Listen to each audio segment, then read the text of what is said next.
kita berubah karena orang lain, ketika kita udah nggak bersama dengan orang tersebut, kita akan kembali lagi ke kita yang sebelumnya.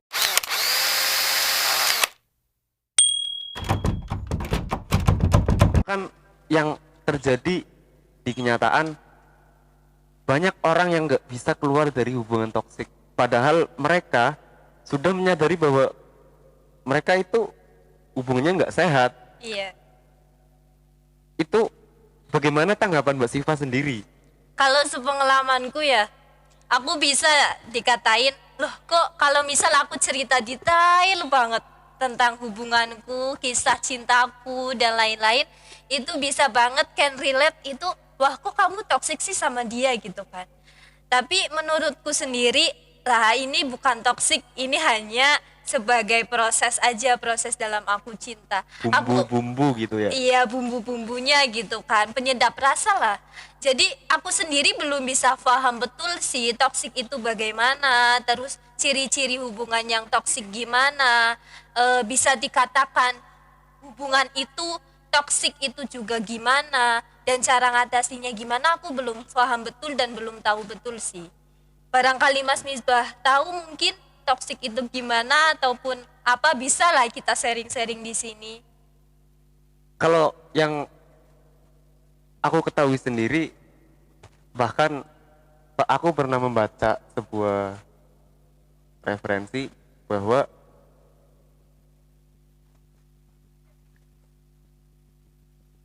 cewek yang baik itu beresiko besar menjebakmu dalam hubungan yang toksik. Dalam artian kayak ya mereka secara luar terlihat baik, cewek baik-baik, tapi ternyata ketika menjalani sebuah hubungan justru lebih banyak mengatur tentang apa-apa yang perlu dilakukan oleh pasangannya, karena mungkin apa ya, sesuatu yang berada di luar dirinya itu dianggap nggak baik. Jadi menurut dia jangan dilakukan hal-hal semacam ini. Itu padahal kan itu sesuatu yang nggak baik. Ya maksudnya terlalu banyak mengatur apa yang harus dilakukan pasangan itu kan malah membuat dia merasa tidak nyaman dan risih. Tapi itu banyak dilakukan oleh cewek-cewek yang mempunyai label baik. Itu gimana tanggapannya Mbak Siva, atau berdasarkan pengalaman teman-teman? Oke, bisa ya. Jadi kalau tanggapanku nih, kalau misal definisi toksik itu diartikan kalau cewek itu punya label yang baik, wah dia cewek baik-baik. Tapi ketika dia berhubungan akhirnya timbulnya ngatur nih, ya ngatur cowok-cowoknya yang gini. Iya. Misal, Mas jangan gini dong, Mas jangan gitu dong, Mas jangan ngerokok dong, Mas kalau pakai pakaian yang gini-gini dong gitu kan. Iya. Kalau pribadiku sendiri, mungkin kalau dari segi fashion, dari segi apa, aku dukung-dukung aja sih. Cuman kalau misal, Mas jangan sama cewek lain ya, Mas jangan selingkuh ya. Nah, Itu itu. aku banget gitu. Soalnya aku sendiri gimana ya rasanya, aku nggak mau loh dia sama yang lain, atau aku nggak mau loh dia main sama yang lain dan lain-lain gitu Tapi loh. kan dia bersosialisasi dengan bukan cuma satu jenis kelamin. Iya sih ya, kalau kayak gitu aku mungkin bisa mewajari, tapi kalau misal romantisan sama yang lain, mantap-mantapan, ngasih ngasih nama panggilan, ya sayang Bi, terus juga adek kakak ataupun apa sama yang lain, aku ngerasa ngapain sih gitu. Aku ngerasanya gitu aja sih, tapi kalau yang lain-lain oke lah, nggak apa-apa selagi itu masih bisa dikontrol, selagi masih bisa diporsir, itu nggak apa-apa, oke fine aja. Oke, berarti yang membuat seseorang nggak nyaman itu terlalu banyak diatur dan dipeta-petakan oleh pasangannya. Itu secara orientasi besar ya. Berarti untuk membuat pasangan kita nyaman, kita nggak perlu ngatur-ngatur dia atau bahasanya umbar gitu loh. Ya udahlah, terserah lu mau ngapain kek. Yang penting jangan selingkuh gitu. Itu gimana? Kalau menurutku pribadi sih, ya kita ngatur-ngatur boleh, tapi dalam tanda kutip ngaturnya juga ngatur yang logis lah ya gitu. Kayak misal kamu jangan pulang kemalaman ya, tapi nggak usah dikekang kamu jam segini harus pulang, kamu jam segini harus sudah di rumah, kalau kamu belum di rumah gini gini gini, atau kamu kalau nggak pulang cepet nanti kamu cewek nggak baik ataupun apalah, intinya kita sekedar nasehatin aja terus ngebimbing dia, mungkin itu lebih baik sih kalau menurutku. Soalnya pengalaman aku nih, selain aku punya pengalaman LDR yang panjang juga kayak gitu, hingga akhirnya aku nggak nyaman, terus akhirnya timbul inilah itulah konflik bla bla bla bla bla bla bla, akhirnya kita end gitu kan.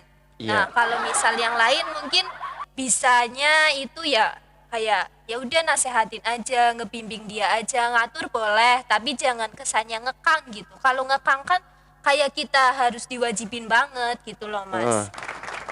Berarti tugas kita sebagai pasangan intinya kita sudah mengingatkan gitu ya. Iya. Urusan dia mau berubah atau enggak pun itu balik lagi diserahin sama dia gitu.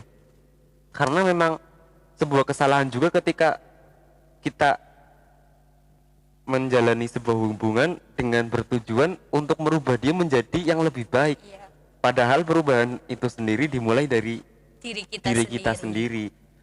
Kadang kan ada yang beranggapan aku dapetin kamu, aku berhenti nakal, Iya. atau aku bisa ngerubah dia kok. Kapan waktunya pasti aku bisa. Apalagi kalau udah menikah. Ya padahal apa? Berubah itu karena diri sendiri, Diri bukan sendiri. karena orang lain. Karena kalau ketika kita berubah karena orang lain, ketika kita udah nggak bersama dengan orang tersebut, kita akan kembali lagi ke kita yang sebelumnya. Iya. Emang relate-nya begitu sih. Ya jadi di sini aku sendiri mungkin cerita pengalamanku dalam bercinta ya, dalam kisah cintanya ya kurang lebih kayak gitulah. Intinya inti permasalahannya aku pernah ngalamin hal yang derita bagi aku ini kayak gini ngalamin eh LDRan itu gimana, ngalamin proses yang kebanyakan ngekang, kebanyakan ngatur dan gak satu frekuensi itu gimana. Terus juga tipe dari aku sendiri kalau misal aku mencintai seseorang itu gimana. Kan tipe orang beda-beda ya dalam menjalin hubungan. Caranya pun berbeda.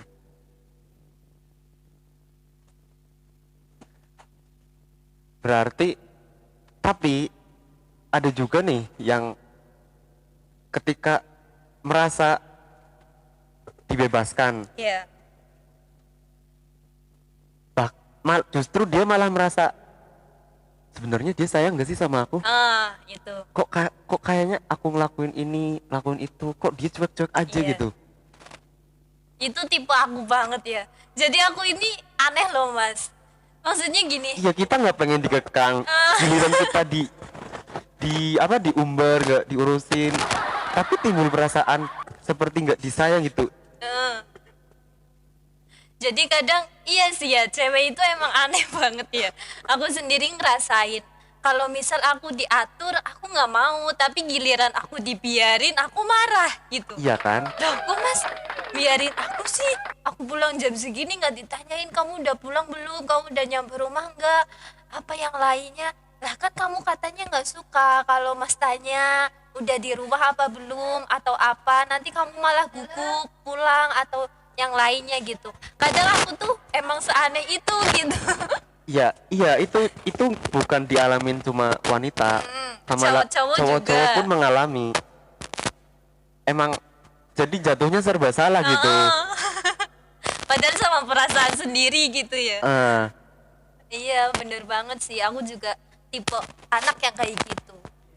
Poin-poin dari pembahasan kita kali ini apa aja? Yang pertama tadi ya definisi cinta. Iya. terutama ya menurutku gitu. Entah itu menurut teman-teman atau entah itu menurut Mas Misbah sendiri, aku nggak tahu. Tapi kalau menurutku ya tadi, cinta itu adalah derita dan bahagia. Artinya dalam kita bercinta itu diberi bumbu yang bernama derita dan bahagia. Dan keduanya itu saling berkesinambungan dan berhubungan.